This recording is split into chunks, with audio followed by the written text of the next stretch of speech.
Bom, falando um pouco da regulamentação, né, de tudo que rege a energia solar no Brasil, a gente vai comentar um pouco a respeito de cada tema, né? Vamos lá.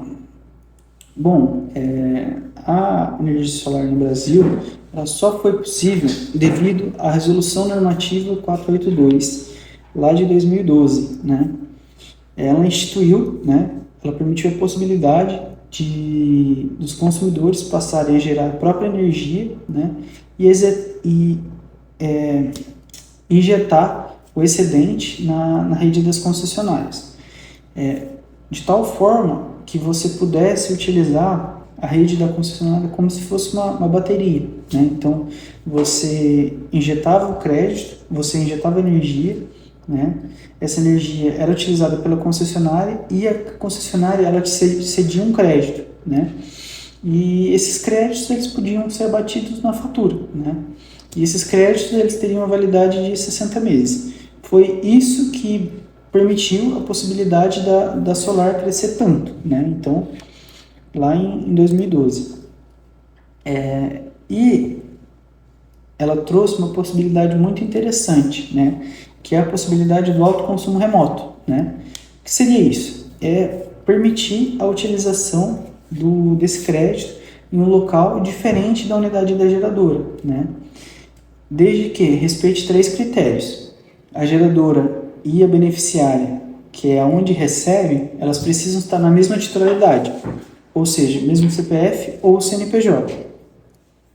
Elas precisam ser atendidas pela mesma área de concessão, né, mesmo estado, e também ser atendidas pela mesma concessionária. Por que precisa respeitar esses três critérios? No caso do Paraná, boa parte do Paraná é atendido somente pela Copel, né? Mas existem outros estados que eles têm mais de uma concessionária. É o caso, por exemplo, de São Paulo. São Paulo tem a Enel, tem a Electro, tem a CPFL e tem a EDP. Então, somente em São Paulo tem pelo menos 4 concessionárias, né? E não é permitido você fazer transferência entre concessionárias porque envolveria muita burocracia, né? Então, é um dos critérios que precisam ser respeitados. Agora, também existem concessionárias que atendem mais de um estado, que é o caso, por exemplo, da Energisa. A Energisa tem no Mato Grosso do Sul, tem no Tocantins, tem em Guarapuava, no Paraná, né? Então, por exemplo, não significa que eu tenho uma usina em Mato Grosso do Sul e eu posso compensar em outro estado. Por quê? É outro tipo de cobrança de ICMS. Então, assim, não é permitido, né? Desde que respeite esses três critérios, você pode fazer a utilização. Então,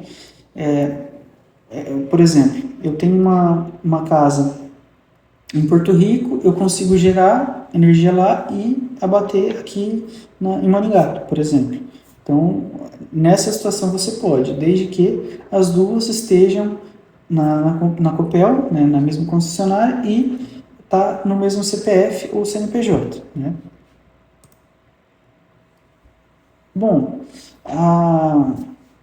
existem dois limites de classificação de clientes, né? São a microgeração, para usinas até 75 kW, né? São clientes atendidos em baixa tensão. O formato de cobrança deles é um pouco diferente, que é os consumidores residenciais, né? Consumidores menores. Quando a gente fala de consumidores maiores, que é o caso do grupo A, já se torna um pouco diferente.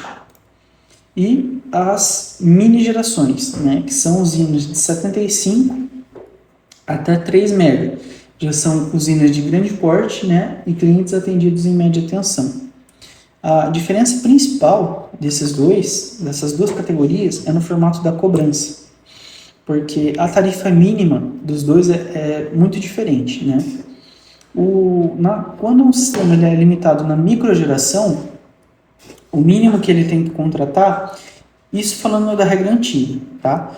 eu vou falar um pouco da regra antiga e um pouco da regra nova também, porque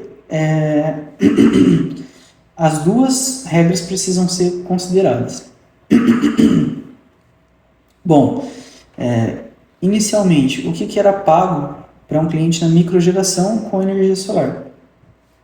Você tinha que arcar com o custo de disponibilidade, né, que era 30 kW se fosse monofásico, 50 se fosse bifásico e 100 kW se fosse trifásico, a iluminação pública, a ICMS na TUG, que é uma das componentes da energia, e a bandeira tarifária.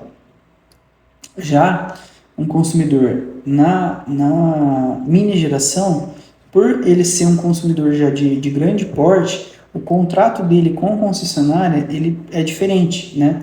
Porque assim, como ele é um consumidor de grande porte, tanto ele como consumidor quanto a concessionária precisa de uma segurança jurídica muito maior, né? Então ele faz um contrato, né, da demanda contratada, que é basicamente dizendo quanto de energia ele é obrigado a consumir, né, e quanto de energia a concessionária é obrigada a fornecer, né.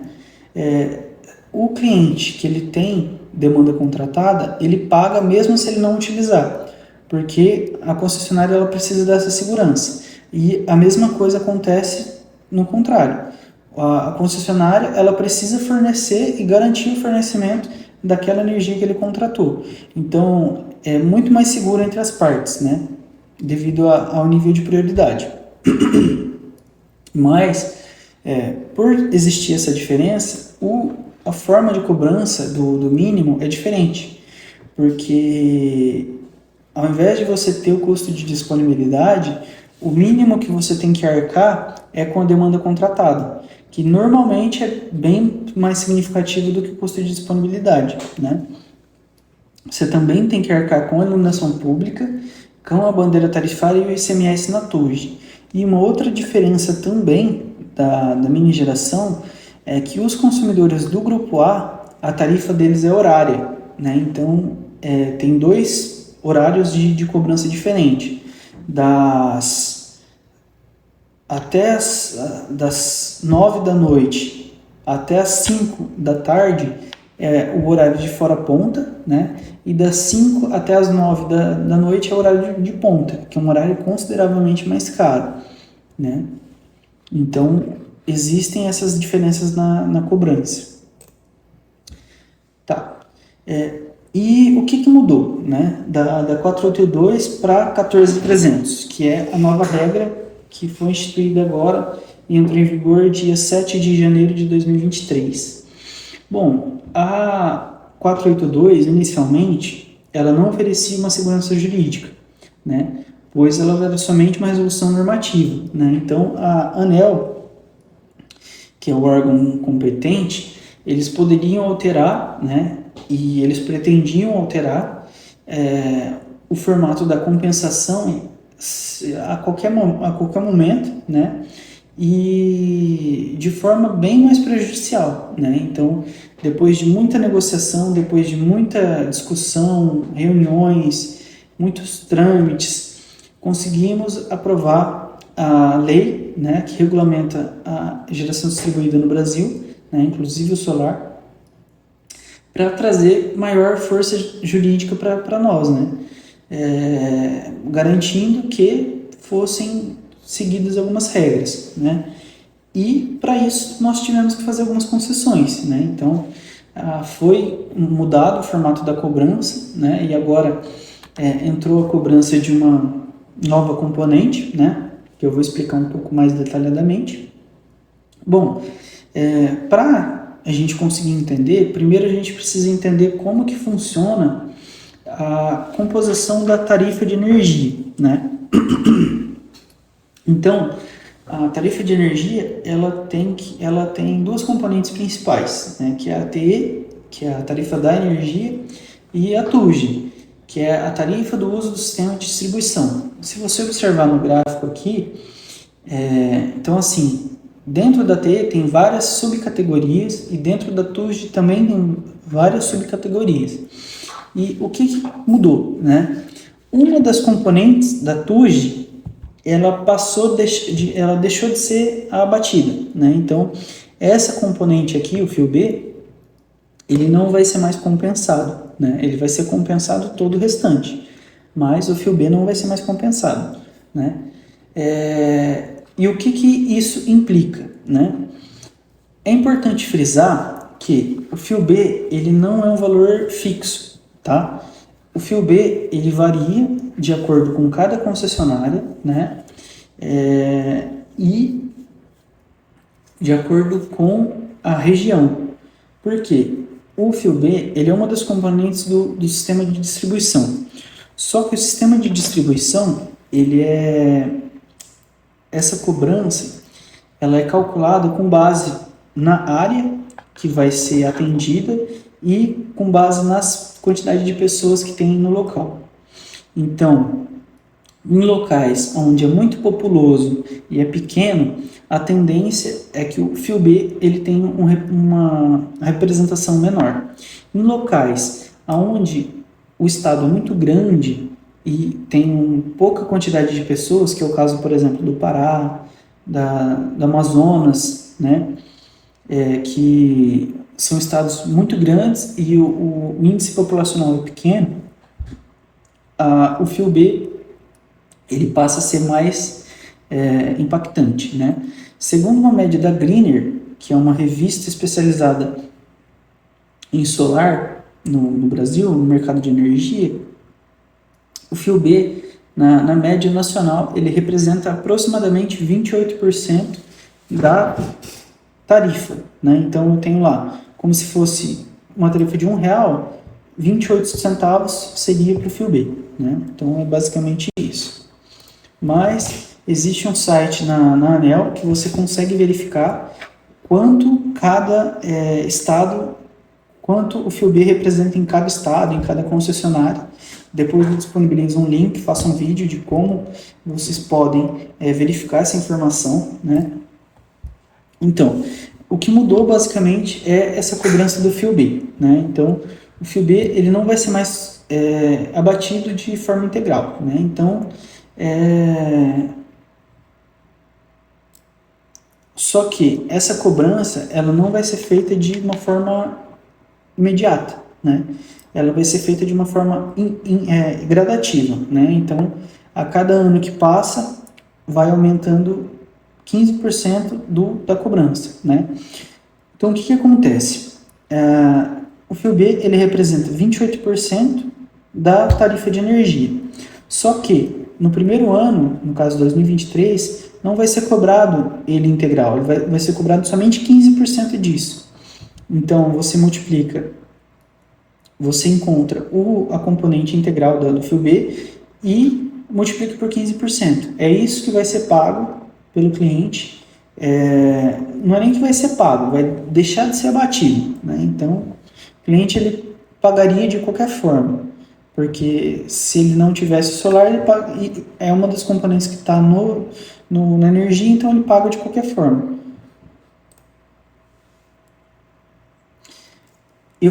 Elaborei um estudo de caso aqui para a Copel, né? Então, considerando que o preço da tarifa na Copel está aproximadamente 67 centavos por quilowatt-hora e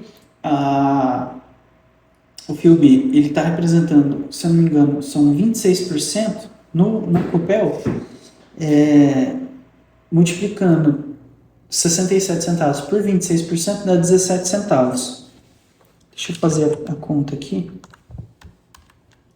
Ver se está certo.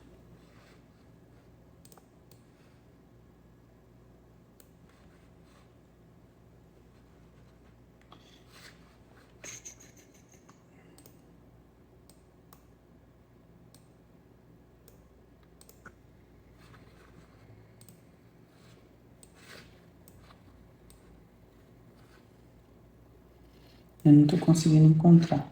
Mas eu não consigo encontrar a calculadora, mas eu vou fazer manual aqui. 67 centavos vezes 26% dá 17 centavos.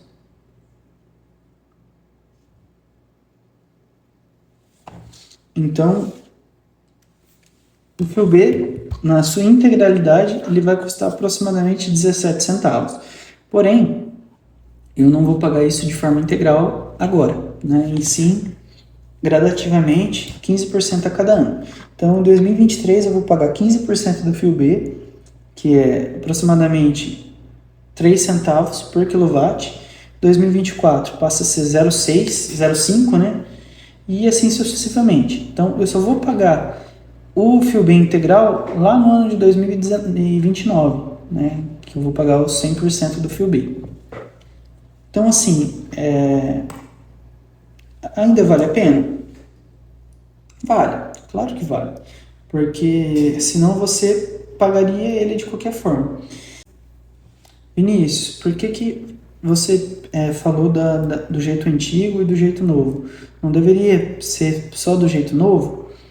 Não. Logo depois que a 14300 entrou em vigor, foi feita, a ANEEL fez uma normativa, eu não me recordo agora o número, se é a 1059 ou se é outra, que regulamentou a cobrança. Então, o fio B, ele traria algum benefício para pequenos consumidores, porque o impacto do fio B seria menor do que o custo de disponibilidade. Então, prevendo isso, a ANEEL ela instituiu uma forma de cobrança de que você vai pagar, no mínimo, o custo de disponibilidade. Então, assim, você verifica se a cobrança do jeito novo, o consumo e o fio B, ele for maior do que o custo de disponibilidade, que era antes, do jeito antigo, você não paga o custo de disponibilidade. Então, você só vai pagar o fio B. Agora, se você verificar que na nova regra for menor do que era antes, você paga o que era antes, que é o custo de disponibilidade. Então, é basicamente isso que teve. Então, para você verificar o formato da cobrança, você precisa analisar as duas situações, tanto do jeito que era antes, quanto do jeito que é agora. Bom, trazendo isso para a tarifa, eu elaborei alguns exemplos para a gente conseguir verificar aonde isso se aplica, né? Considerando que Miguel tem um consumo de 500 kW, ele é atendido pela Copel, onde o quilowatt-hora que ele tem pago é R$1 por quilowatt, eu arredondei para facilitar os cálculos, né? E o fio B corresponde a 26% da tarifa. O padrão de entrada dele é bifásico e o sistema do Miguel está gerando 550 kW, ou seja, o sistema dele está atendendo todo o consumo que ele tem, né? Então está sobrando. O que eu preciso fazer? Primeiro passo, encontrar o fio B, né? Para saber quanto que eu vou pagar nesse ano, que é os 15% dele. Então, beleza. Fazendo 26% de R$1, eu tenho que o fio B ele vai custar aproximadamente 26 centavos. Só que no primeiro ano eu só pago 15% disso, que é gradativo, né? Então, 15% de 26 centavos dá aproximadamente 4 centavos, né? 0,039. Ou seja, relativo ao fio B, o Miguel pagará o quanto ele consumiu, né, 500, vezes esse proporcional do fio B. Então, ele pagaria aproximadamente R$19,50 do fio B. Mas, vamos lá. Considerando que o padrão do Miguel é bifásico e o mínimo que ele é obrigado a contratar é 50 kW, o custo de disponibilidade do Miguel é de cerca de R$50, né? Como no caso do Miguel, o custo de disponibilidade de 50 é maior do que aquela parcela do fio B, a cobrança que ele vai pagar vai ser em cima do custo de disponibilidade, que era do jeito antigo, né? Ou seja, o Miguel pagará os R$50 do custo de disponibilidade que ele já pagava, a iluminação pública e eventuais cobranças de ICMS, quando for aplicado, né? Porque não é todo estado que é aplicável. E também não é sempre, porque às vezes a política da fazenda do estado muda e daí deixa de cobrar o ICMS, aí depois volta. Então, ela está atrelada à política da fazenda do Estado, não exatamente a energia, a Copel, nem nada do tipo. Tá, nesse caso, nem no primeiro nem no segundo ano o Miguel não pagará nada pela alteração da lei. O Miguel vai começar a pagar somente a partir do terceiro ano, pois vai começar a impactar o FIOB para ele a partir do terceiro ano, que 45% de 26 vai resultar em R$ 58. E daí vai ultrapassar o custo de disponibilidade e pode ser que tenha uma alteração. Mas é importante frisar também que todos os anos a energia ela é reajustada, né? E muitas das vezes a inflação ela é até maior do que esses valores, né? Então pode ser que na prática o que compense é até que ele vai começar a pagar seja até superior ao terceiro, quarto ano. Então assim, a diferença do formato antigo para o novo é mínima.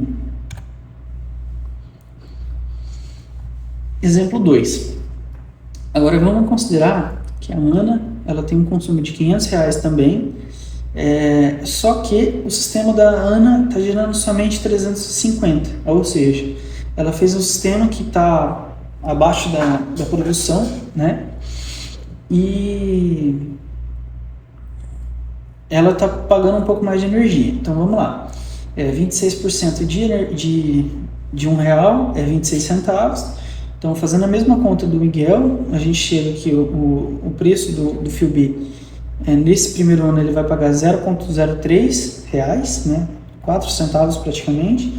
Ou seja, relativo ao FIOB, a Ana pagará 350, que é o que ela consegue abater, que é o que ela gerou, né? Que é 13,65, mais o que ela não conseguiu abater, né? Que a Ana não gerou o suficiente para suprir o consumo dela. Então, faltou 150 kW. Esses 150 kW que ela não gerou essa energia, ela paga como se fosse um cliente convencional, né? Então, como ela não teve energia suficiente para suprir todo o consumo, ela vai pagar os 13,65 do FIOB, mais o que faltou, que é os 150, mais a iluminação pública e o ICMS quando for aplicado, né? E a bandeira tarifária do que não foi compensado, que é somente em cima dos 150 que não foi abatido, né? Nesse caso, a Ana vai pagar somente uma diferença de 13,65 devido à alteração da lei, por passar a remunerar a utilização do sistema de distribuição. Ou seja, essa cobrança não é taxação do sol, né? Na verdade, é uma cobrança até justa, né? Porque nós utilizamos a bateria, a rede da concessionária como se fosse uma bateria virtual, né? E agora a gente vai começar a pagar, né, por essa utilização, né? Não é uma cobrança significativa e não inviabiliza as negociações. Bom, aí vocês me perguntam, ainda vale a pena? Sim. Na prática, é isso que acontece. Um cliente sem energia solar, ele paga a TE e a TUSD 100%. Um cliente com energia solar, ele abate totalmente a TE e bate boa parte da TUSD. A única coisa que ele não abate é o FIOB. O FIOB, no pior cenário, ele representa 26%, mas isso vai ser só em 2029. Então, assim, é muito melhor você economizar boa parte da sua energia do que pagar ela integral. Eu vou ficando por aqui, eu agradeço a presença de vocês e até a próxima.